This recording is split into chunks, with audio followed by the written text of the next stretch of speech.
नमस्कार दर्शकों, UT news में मैं ज्योति राय आपका स्वागत करती हूं। अब समाचार विस्तार से। दमन के खारीवाड़ मदरसा हॉल में दमन मुस्लिम एसोसिएशन की तरफ से एक बैठक का आयोजन किया गया। आज खारीवाड़ मदरसा के हॉल में दमन मुस्लिम एसोसिएशन की ओर से एक बैठक रखी गई थी, जिसमें all India Muslim personal law board का साथ देने हेतु एक मुहिम छेड़ी गई है, जिसमें सभी को यूनिफॉर्म सिविल कोड से मिलकर विरोध करने के लिए कहा गया। भारत में जो भी मौजूदा कानून हैं वो बहुत अच्छे और काफ़ी हैं। भारत जैसे विभिन्न संस्कृति और अलग अलग धर्म के मानने वाले देश में यूनिफॉर्म सिविल कोड जायज़ नहीं है और इसकी ज़रूरत भी महसूस नहीं हो रही है। यहाँ पर संविधान ने सबको अपने हक और अपने धर्म का पालन करने की इजाज़त दी है। ऐसे में गंभीर मसले से सिविल सोसाइटी में तनाव पैदा हो सकता है। इसके बजाय लोगों को ईमानदारी के साथ अपने देश में रहकर शांति और अमन बनाने की फिक्र करनी चाहिए। वहीं खराब विचारों को खत्म करने के लिए कौम को शिक्षित करने की ज़रूरतों पर ध्यान देना चाहिए, जैसी विभिन्न मुद्दों से सभी को अवगत करवाया गया। इस बैठक में डीएमए सरदार दाली साहब, खुर्शीद मांजरा, माजिद लधानी, बाहुद्दीन बेग, जाकिर खान, जाकिर पीरवाला, अली राजा प्लास्टरवाला और दमन मजाद के अध्यक्ष एवं अलग अलग मौलाना भी मौजूद रहे, जहां सभी ने इस्लामिक विषय पर अपने विचार व्यक्त किए। आज यहाँ पर दमन मुस्लिम समाज की ये जो हिंदुस्तान में यूनिफॉर्म सिविल कोड सबके लिए एक ही कानून होना चाहिए, उस पर जो सुप्रीम कोर्ट में सरकार ने याचिका दायर की है और उस पर जो बहस चल रही है, उसके अनुसंधान में यहाँ पर दमन मुस्लिम एसोसिएशन की एक मीटिंग रखी गई थी। दमन के विभिन्न समुदाय के मुस्लिम समाज के लोग यहाँ पर उपस्थित थे और हमारी मांग ऐसी है कि all India Muslim personal law board जो इसमें लगी हुई है और हम ये चाहते हैं कि यूनिफॉर्म सिविल कोड की मौजूदा भारत में कोई गुंजाइश नहीं है और इसकी ज़रूरत नहीं है। हिंदुस्तान एक विभिन्न संस्कृति, विभिन्न मजहब के से घिरा हुआ देश है, जहाँ पे लोगों की अलग अलग वेशभूषा, लोगों की अलग अलग मान्यता और लोगों की अलग अलग सोच है। ऐसे में सरकार ये फैसला बहुत जल्दी कर रही है। हम all India Muslim personal law board को इस मसले में पूरा साथ देंगे और हिंदुस्तान में कोने कोने में दूसरे धर्म के लोग अपना अपना सिविल कोड लेके चल रहे हैं, जो करीबन 360 से 400 सिविल कोड है। ये सब सिविल कोड को चेंज करने से हमारे सिख समुदाय के भाई, हमारे ईसाई समुदाय के भाई, दूसरे आदिवासी दलित लोग और बहुत सारे और हम मुस्लिम लोग इससे प्रभावित हो गए। तो हम ये चाहते हैं सरकार कि यूनिफॉर्म सिविल कोड की ज़रूरत नहीं है। मौजूदा जो हालत आज़ादी से लेकर आज तक हिंदुस्तान में यूनिफॉर्म सिविल कोड की ज़रूरत नहीं पड़ी, तो आज भी हमें इसकी ज़रूरत नहीं है। हम सब मिलजुल कर, सभी धर्म के लोग, सभी मजहब के लोग एकजुट होकर हिंदुस्तान की तरक्की के लिए कार्य करते रहेंगे, न कि सरकार ऐसी फालतू चीज़ों में, धार्मिक चीज़ों में अपनी दखलबाजी देकर बिना काम का तूल ले, जिसके किसी की धार्मिक जो भावना है उसको ठेस पहुंचे, जो हमारा संविधान भी मना करता है। बस इसीलिए ये मीटिंग हुई थी। दमन में अग्निशमन एवं आपातकालीन सेवा विभाग द्वारा दमन के कोली पटेल समाज हॉल में अग्नि सुरक्षा पर जानकारी देने हेतु कार्यशाला का आयोजन किया गया। दमन में अग्निशमन एवं आपातकालीन सेवा विभाग द्वारा दमन के कोली पटेल समाज हॉल में अग्नि सुरक्षा पर जानकारी देने हेतु कार्यशाला का आयोजन किया गया, जिसमें आग और जीवन की सुरक्षा की आवश्यकताओं पर स्कूली शिक्षकों को जानकारी दी गई। इस कार्यशाला में सरकारी एवं निजी स्कूलों एवं कॉलेजों के शिक्षक, आंगनवाड़ी कर्मी शरीक हुए। वडोदरा से आए विशेषज्ञ डॉक्टर संजय मिश्रा ने शिक्षकों को आग लगने जैसी आपात स्थिति में कैसे इमारत खाली कराएं जिससे कम से कम जान माल को नुकसान हो, इस पर जानकारी दी गई। वहीं शिक्षक यह मार्गदर्शन अपने स्कूल के छात्रों को देंगे। इस मौके पर विभाग निर्देशक मेघना यादव, फायर ऑफिसर एके वाला, सहायक शिक्षा अधिकारी मणिलाल पटेल, चिमन पटेल, फायर अधिकारी NB फदरा एवं बड़ी संख्या में शिक्षकों की उपस्थिति रही। आज हमारे अग्निशमन सेवा विभाग के निदेशक श्रीमती मेघना यादव के डायरेक्शन में हमने एक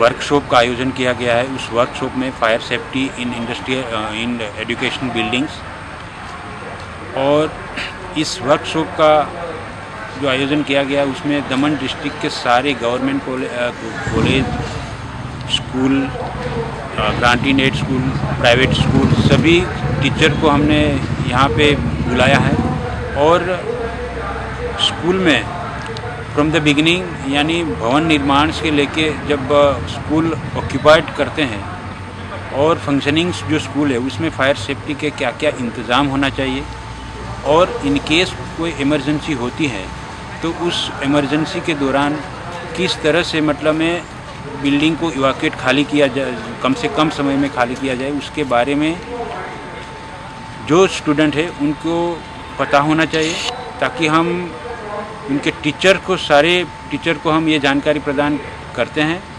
और वो जानकारी टीचर सारे स्टूडेंट अपने अपने स्कूल में जो पढ़ते हैं उनको प्रदान करेंगे, ताकि कोई हादसा होता है तो उस हादसे के दौरान उसको निपटने के लिए और उसको बाहर कम से कम समय में बाहर निकलने के लिए किस प्रकार की सिस्टम का प्रयोग किया जाता है उनके बारे में समझाया जाएगा, ताकि अगर इसी प्रकार की अगर सिस्टम के बारे में थोड़ा सा भी अगर नॉलेज या तो टीचर को रहेगा या मैनेजमेंट को रहेगा तो हम कम से कम minimise the loss of life मतलब में हम कर पाएंगे और प्रॉपर्टी का नुकसान भी कम कर पाएंगे। तो आज हमारा करीबन इस इवेंट्स में करीबन 500 टीचर्स ने अटेंड किया है और मैं इस 500 काफ़ी भारी संख्या में जो टीचर्स यहाँ उपस्थित हुए उनके लिए मैं एजुकेशन डिपार्टमेंट का धन्यवाद करता हूँ कि उन लोगों ने इतना कोऑपरेट करके इस सारे टीचर को यहाँ भेजे हैं और एक सफल वर्कशॉप का हम आयोजन कर सकें। दमन के दुनेटा ग्रुप ग्राम पंचायत में प्रधानमंत्री मुद्रा लोन योजना के तहत एक बैठक का आयोजन किया गया, जिसमें सभी उपस्थितों को विस्तार पूर्वक जानकारी दी गई। दमन के दुनेठा ग्रुप ग्राम पंचायत में प्रधानमंत्री मुद्रा लोन योजना के तहत एक बैठक का आयोजन किया गया था। यह बैठक यूके बैंक द्वारा आयोजित की गई थी, जिसमें इस प्रधानमंत्री मुद्रा लोन योजना के तहत सभी उपस्थितों को विस्तार पूर्वक जानकारी दी गई। साथ ही साथ लोन हासिल करने के लिए विभिन्न प्रकार की प्रक्रियाओं से भी सभी को वंचित करवाया गया। इस बैठक के दौरान दुनेठा ग्रुप ग्राम पंचायत के सरपंच द्वारा लोन हासिल करने आए कुछ लोगों को लोन का भी वितरण किया गया। इस मौके पर मुख्य रूप से दुनेठा ग्रुप ग्राम पंचायत के सरपंच, उप सरपंच जैसे विभिन्न पंचायती सदस्यों की उपस्थिति देखी गई। भारत सरकार ने नरेंद्र मोदी साहेब ने जे मुद्रा योजनाओं ने संक्षिप्त जानकारी आपवामां आवी हती अने जे लोनों वितरण करवामां आव्युं એ આજે સરપંચના હાથે લોનનું વિતરણ કરવામાં આવ્યું। ગુજરાત લોન આપવા માટે જે નિયમો કરેલા છે બેંકે એના નિયમોને લક્ષ્યમાં રાખીને જ લોન આપવામાં આવે છે, પરંતુ એની અંદર રેટ ઓફ ઇન્ટરેસ્ટ બહુ ઓછો હોય છે। ફાયદો એક જ છે એનો મોટો ફાયદો, અને એ ક્રેડિટ ગેરંટીની સ્કીમ હેઠળ કવર થાય છે। હવે અત્યારે હાલ જે યોજના છે એ તો ચાલુ સરકારે એને બહુ જ એને પુશ કરવામાં આવી, એટલે બધી બેંકો એની પાછળ જ છે। કોઈપણ યોજના બેઝિકલી કોઈપણ સરકારે પહેલાં મૂકેલી હોય, નવા નામે બધી જગ્યાએ નવી યોજનાઓ આવતી હોય, એ એના લોનના પેપર્સ ડોક્યુમેન્ટ તૈયાર હોય, ડોક્યુમેન્ટ વ્યવસ્થિત હોય તો લગભગ 14 દિવસમાં લોન સેન્કશન થઈ જતી હોય। મુદ્રા લોન માટે એવું કોઈ સર્વિસ એરિયાનો એપ્રોચ નથી, એ લગભગ બધી બેંકો બધી જગ્યાએ કરતા હોય। पालिका के भ्रष्टाचार को उजागर करने हेतु कांग्रेस द्वारा एक विरोध प्रदर्शन कर रैली का आयोजन किया गया। वापी नगर पालिका के चुनाव की धुन अभी से बजने लगी है। वहीं तमाम पक्षों द्वारा पालिका पर सत्ता जमाने के लिए अभी से ही मतदारों को आकर्षित करने का प्रयास किया जा रहा है। जहां एक तरफ अभी की भाजपा की पालिका नए खातमुहूर्त कर विकास का दावा कर रही है, तो दूसरी ओर कांग्रेस आरोप लगा रही है कि पालिका के सत्ताधीश सिर्फ चुनाव के दौरान ही काम करते हैं। इस मामले के तहत आज कांग्रेस द्वारा एक विरोध प्रदर्शन किया गया था। वापी के झंडा चौक से पालिका तक एक विशाल रैली द्वारा कांग्रेस ने पालिका के भ्रष्टाचार को उजागर करने का प्रयास किया।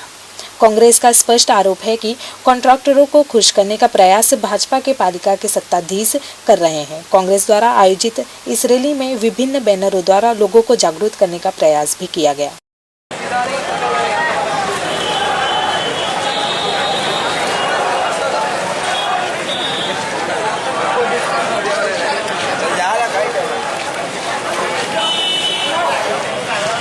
ગુસ્સો છે એ આ એકદમ મોટી સંખ્યામાં બહાર નીકળીને આવ્યો છે અને લોકો હવે ભાજપના જે ઠાલાવચનો છે, મેં અમારા આવેદનપત્રમાં બી ઉલ્લેખ કર્યો છે કે ભાઈ પાણીની નિકાલની કોઈ વ્યવસ્થા નથી અને ઇલેક્શન આવ્યું એટલા માટે ઉપર હવે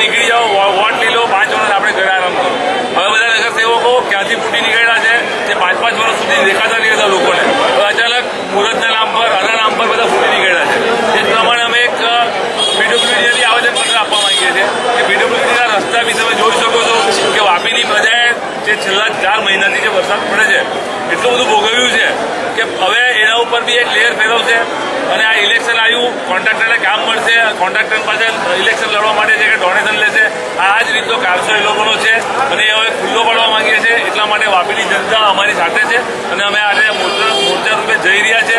10 દિવસમાં જો અમારી માંગણી ના સંતોષાય તો અમે પ્રમુખ અને આખી જે નગરપાલિકાની બોડી છે એનું રાજીનામું માંગશું અને એના માટે આંદોલન ચલાવશું. અત્યારે ચૂંટાયેલા બહેનો જે કહે છે કે કામ કરવું જોઈએ, નરેન્દ્ર મોદીના રાજમાં ભાજપની સત્તા નગરપાલિકામાં કંઈ કામ કરતું નથી અને જે કામ કરવા માંગે છે તેને કરવા દેતા નથી. એટલે બધા એક લાઈનમાં કંઈ મોંઘવારીથી અને બધાથી લાઈનમાં થઈ ગઈ છે અને જે એને ચૂંટીને લાવ્યા છે તેને પણ એ કરવા માટે તૈયાર છે. તો આપણે વાપી નગરપાલિકામાં જઈને અમારે જેટલું થશે એટલું અમે કરીશું. પહેલા કોંગ્રેસ સાથે જ છે, ભાઈઓની સાથે જ છે, એ થાય કે અમે કરવા માટે તૈયાર છે, પણ અમે એને ભાજપ સરકારને અમે બતાવવા માંગીએ છીએ કે અમે એને ફેંકી દઈશું. वापी के जीआईडीसी विस्तार स्थित क्रिएटिव कंपनी में आज दोपहर आग लगने की घटना प्रकाश में आई है.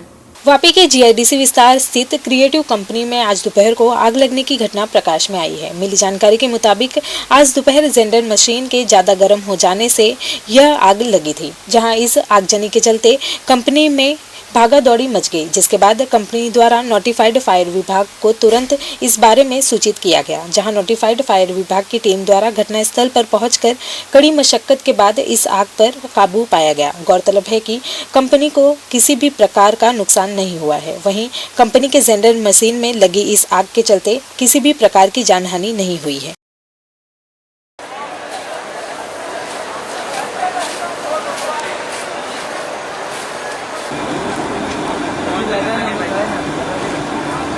कंपनी में अभी फायर हुई थी सेकंड फेज में, तो उसमें सेंटर मशीन में हीटिंग की वजह से फायर हो गया था. तो उसमें डीसीपी पाउडर मार के नॉर्मल किया हुआ है. अभी तो नॉर्मल कंडीशन है, अभी तो ज़्यादा नुकसान का ये नहीं है, नॉर्मल है अभी तो. अगर फायर होता तो कितना नुकसान हो सकता है? तो अभी फायर होता है तो करोड़ का नुकसान हो जाता है. सेंटर मशीन कम से कम करोड़ों में आता है. उसमें ऑयल ड्रम होता है, उसमें इस स्पिलेज की वजह से फायर हो गया था, हीटिंग की वजह से. अभी तो नॉर्मल है, अभी डीसीपी पाउडर. तो ये थे अब तक के समाचार. कल फिर मिलेंगे नए समाचारों के साथ. तब तक के लिए आज्ञा दीजिए. धन्यवाद.